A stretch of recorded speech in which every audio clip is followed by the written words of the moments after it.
Konnichiwa, and welcome to Esoteric Knowledge. My name is Paul, and I'm the peaceable living and spiritual man possessing God-given rights. In this video, I'm going to guide you on a short journey to explore some interesting information about cryptocurrency. After this journey, you should understand what cryptocurrency is on a deeper level.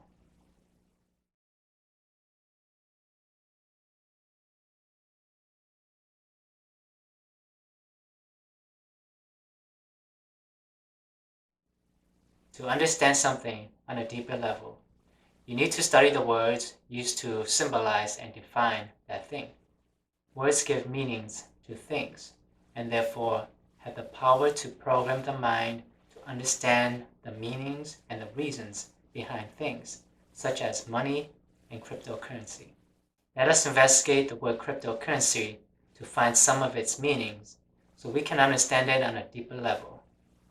The word cryptocurrency is defined by Investopedia.com using these words. A cryptocurrency is a digital or virtual currency that is secured by cryptography, which makes it nearly impossible to counterfeit or double spend. Many cryptocurrencies are decentralized networks based on blockchain technology, a distributed ledger enforced by a disparate network of computers. A defining feature of cryptocurrencies is that they are generally not issued by any central authority, rendering them theoretically immune to government interference or manipulation. According to lexical.com, the word cryptocurrency means a digital currency in which transactions are verified and records maintained by a decentralized system using cryptography rather than by a centralized authority. To understand cryptocurrency even deeper, we need to study the etymology of the word cryptocurrency.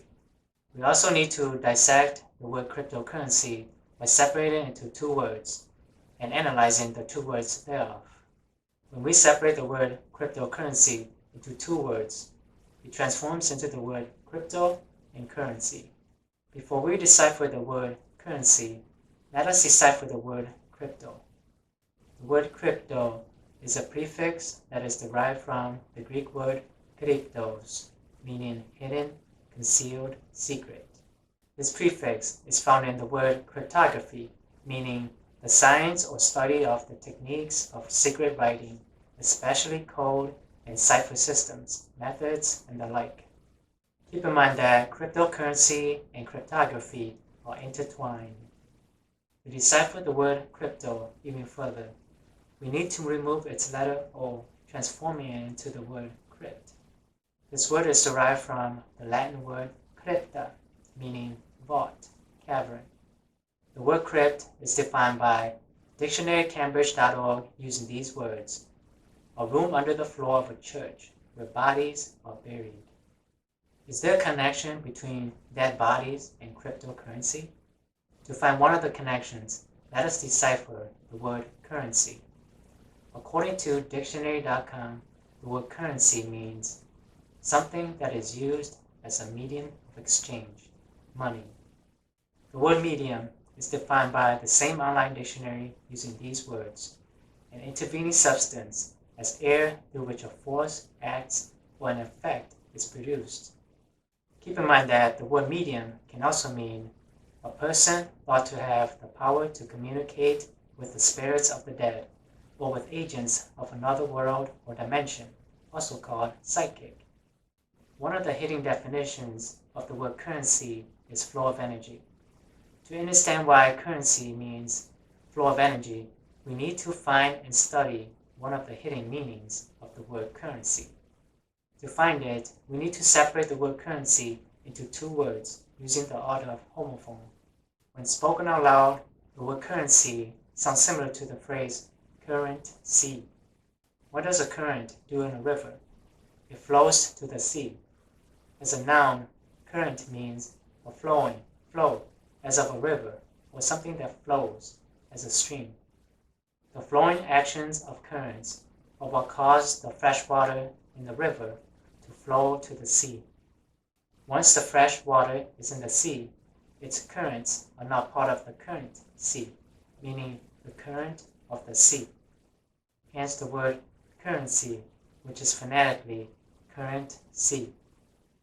Currency by itself has no value because it is dead, which is why one of the definitions of currency is something that is used as a medium of exchange. Remember, the word medium means a person thought to have the power to communicate with the spirits of the dead or with agents of another world or dimension, also called psychic.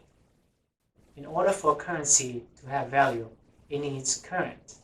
This current is the current of the sea. In the physical body, the current of the sea is the current of the blood. It is a spiritual force that animates the blood, giving it current and life. It is also referred to as the life force of the body. This spiritual force, or life force, is what gives currency or money value. Therefore, currency or money is a symbol of man's life force or living energy. It is important to know that corporations such as banks and governments cannot give currency value. This is because corporations are dead bodies, also known as corpses, and therefore have no life force to produce spiritual current. Unlike corporations, man, male and female, is a living spiritual being and therefore has a spiritual power to give currency value. Man has this spiritual power because man was created in the image of God. To connect the dots, currency or cryptocurrency by itself is dead money. It is a medium used by corporations, also known as corpses, to transfer man's spiritual energy to the dead. The dead is made of corporations such as banks and governments. Without man's spiritual energy to charge corporations with currency or flow of energy, corporations cannot stay alive. In other words, when you charge currency with your spiritual energy, similar to charging a battery with electrical energy, the currency becomes, in a sense, alive and therefore has value. This is why corporations need your currency or money to stay in business. When you go into a corporation, such as a store, and buy a product using currency or cryptocurrency, you agree to give your spiritual energy to that corporation in exchange for its product. This exchange between the living and the dead allows currency to flow from the realm of the living to the realm of the dead, giving life to the economy.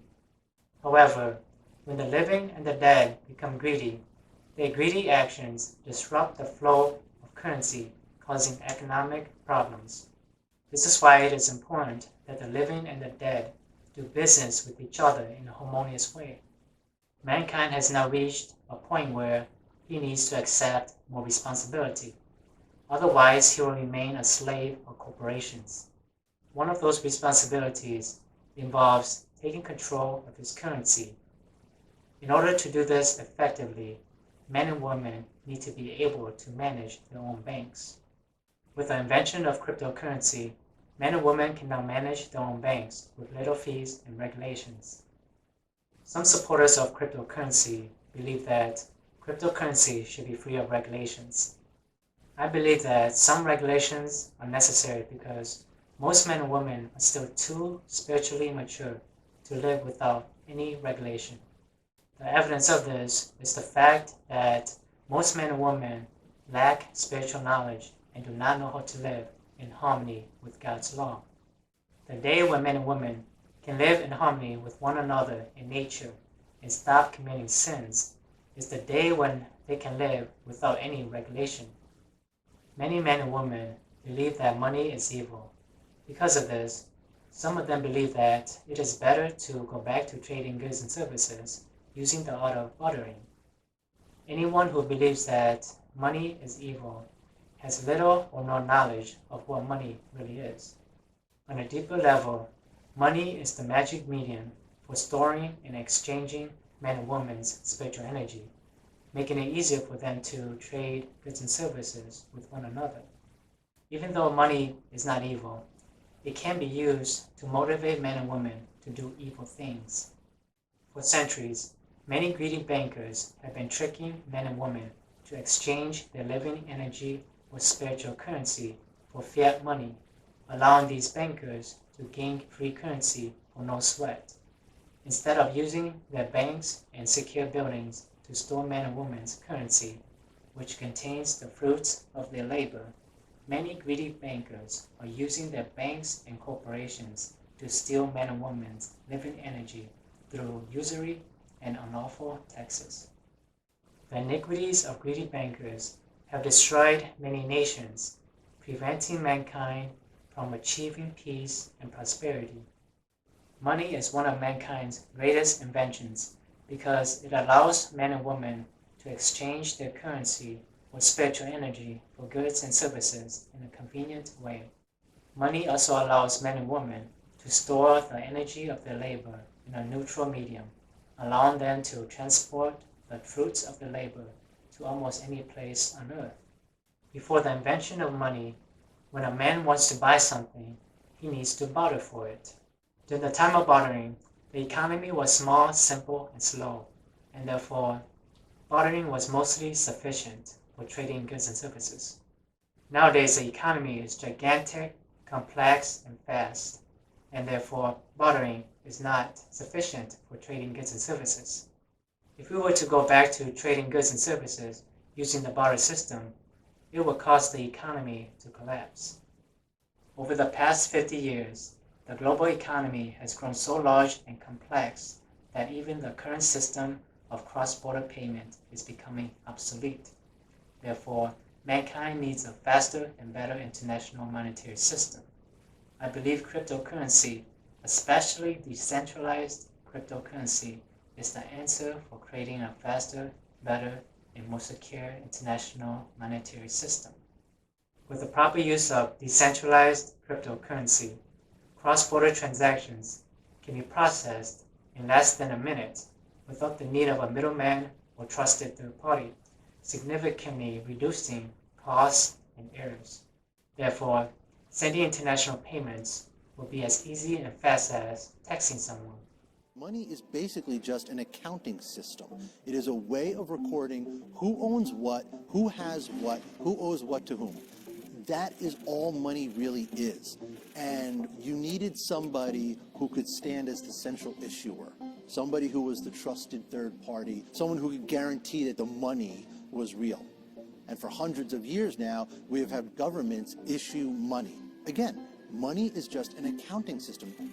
That's what Bitcoin is. Bitcoin is really just an accounting system. It is a way of recording transactions, recording value, and it does it digitally so you and I can send it to each other directly, and everything is recorded in the open ledger. By monitoring and updating that ledger in a collective consensus-based system, you do away with the need for somebody in the middle having to be the sort of repository of all the information. And that's what gets away from the fees, the inefficiencies, and ultimately the potential for corruption and risk that come with centralizing information in that way. Bitcoin, in being the first to achieve this holy grail of decentralized value exchange, that transfers that process of trust to a collective agreement around a body of independent computers who are compelled by an incentive system to maintain that consensus and affirm the information to be correct, is incredibly liberating because it means that we can do it without all these intermediaries in all these different realms. The most important thing behind Bitcoin is not the currency. The key factor is the blockchain. You know, Zimbabwe is a good example of a government that lost the trust of their people. And they lost the trust of their people by printing too much money and causing runaway hyperinflation. So I think you will see, people in other parts of the world who've experienced hyperinflation, who've experienced bank failures. I think those will be the kind of people who are looking for something new, right? They're willing to take the risk. A lot of us take the capacity to send money to others, receive money, store money, and do it electronically these days for granted because we are amongst the lucky 50% or so of the world that have bank accounts. But 2.5 billion adults in the world do not have access to bank accounts. A technology like Bitcoin, cryptocurrency, has the capacity to bring those people into the financial system, to give them this power to effectively have what you could argue is a bank in their cell phone, a bank in their pocket, really could open up commerce to a lot of people who are currently excluded from it. I believe that this year, 2020, and next year, 2021, are the years that cryptocurrency will start to change the world significantly. In fact, many banks and corporations are planning to accept cryptocurrency transactions before the end of 2020. On July 22, 2020, the Office of the Comptroller of the Currency published a letter clarifying national banks and Federal Savings Associations' authority to provide cryptocurrency custody services for customers. This means that many banks can now provide safekeeping for crypto assets and cryptocurrencies. I believe that decentralized cryptocurrency will help men and women to become more spiritually mature because it gives them the technology to manage their own banks, allowing them to take nearly full control of their money. Unlike traditional banking accounts, decentralized cryptocurrency accounts cannot be easily frozen by the government. These accounts are usually stored in offline or online crypto wallets. Some online crypto wallets, such as Atomic Wallet and Trust Wallet, allow you to hold your private keys. This prevents certain government agencies from freezing or seizing your cryptocurrencies. According to investopedia.com, a private key is a sophisticated form of cryptography that allows a user to access his or her cryptocurrency. A private key is an integral aspect of Bitcoins and altcoins, and its security makeup helps to protect a user from theft and unauthorized access to funds. According to ledger.com, when you own cryptocurrencies, what you really own is a private key, a critical piece of information used to authorize ongoing transactions on the blockchain network. Whoever has the knowledge of this key can spend the associated funds. If your private keys are stolen or misplaced, or if you store them on a device that crashes, there is no bank or institution to issue a backup or replacement. You lose access to your crypto. Being in possession of your private keys is empowering because they give you the power to control your cryptocurrencies and manage your own banks. However, if you lose your private keys, you also lose access to your cryptocurrencies. Because of this, managing decentralized cryptocurrencies requires more responsibility than managing centralized cryptocurrencies. It is important to remember that cryptocurrency is not a bad technology. In the right hands, cryptocurrency can be used to spread freedom and prosperity throughout the earth. In the wrong hands, it can be used to enslave us. To prevent this, it is important that we support cryptocurrencies that are more decentralized. As of August 2020, some decentralized cryptocurrencies that I'd like to support are Bitcoin, Cardano, and Ethereum. Many banks and online payment services are getting ready to accept cryptocurrency payments in the very near future. Global payment processors Visa and MasterCard are already making bold moves toward mass cryptocurrency adoption. According to Decrypt.co, millions of people in Mexico now have the option to pay for goods and services using crypto debit cards. Because many corporations are making bold moves toward mass cryptocurrency adoption, many people investing in cryptocurrency early and wisely will become wealthy in the next few years. The current monetary system is going through a major transformation, and it looks like cryptocurrency will replace fiat currency very soon. This is interesting because for the first time, men and women all over the earth will be able to manage their own banks, allowing them to send or receive money as easy as a text message. Furthermore, they will have access to money free of inflation. This will prevent greedy bankers from stealing their wealth. through inflation, which is a hidden tax. Thank you for watching my video about cryptocurrency. If you enjoyed this video, please support me by subscribing to my channel or following my page. For more empowering esoteric knowledge related to this video, study the articles on my website, esotericknowledge.me. Also, subscribe to my free newsletter and read my book, Wood Magic. Thank you again for watching, and I'll see you in the next video.